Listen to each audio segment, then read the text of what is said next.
Cette capsule vidéo sert d'illustration au calcul de valeurs moyennes et efficaces dans le cas d'un signal volontairement simple.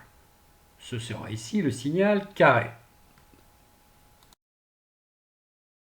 Nous prendrons arbitrairement une tension périodique notée petit u de t, de période 1 milliseconde, d'amplitude 12 volts et de rapport cyclique 1 tiers, soit environ 0,33.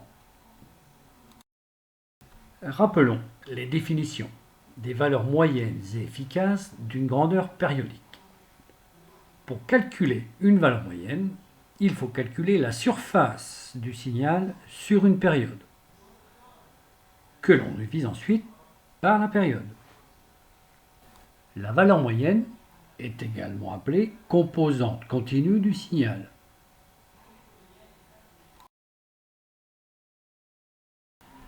Pour les grandeurs alternatives, qui ont par définition une valeur moyenne nulle, on parlera alors de valeur efficace de la grandeur.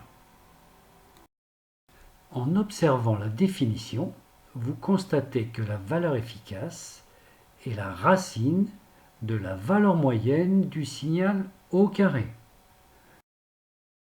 Calculons la valeur moyenne du signal proposé. La surface à calculer est simple, c'est celle d'un rectangle, soit ici 4 volts millisecondes. En divisant par la période, ici 1 milliseconde, on obtient la valeur moyenne. 4 volts millisecondes que divise 1 milliseconde égale 4 volts moyen, que l'on peut placer sur l'oscillogramme et reproduire pour obtenir une tension continue dont la surface est la même que celle du signal. Calculons maintenant la valeur efficace du signal. Il est facile de représenter l'allure de la tension au carré. Son amplitude est de 144 volts carrés et la forme d'onde reste la même. D'où la valeur moyenne de la tension au carré et par là de la valeur efficace. Si vous utilisez un multimètre numérique en position DC, vous allez relever la valeur moyenne de la tension et en position AC, sa valeur efficace, repérée RMS, ce qui signifie root mean square en anglais, soit la racine du carré moyen.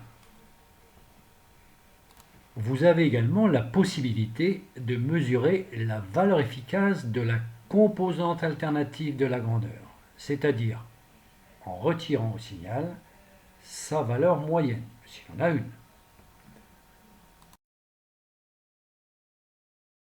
Reprenons pour terminer la tension étudiée.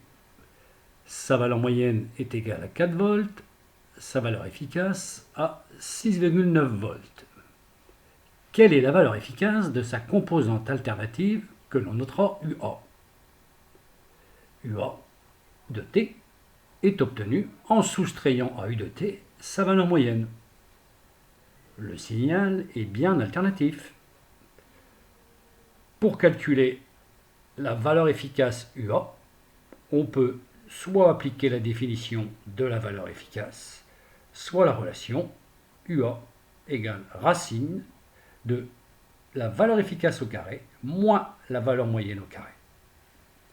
Ce qui donne UA égale 5,6 volts. Voilà, c'est fini. Merci de votre attention.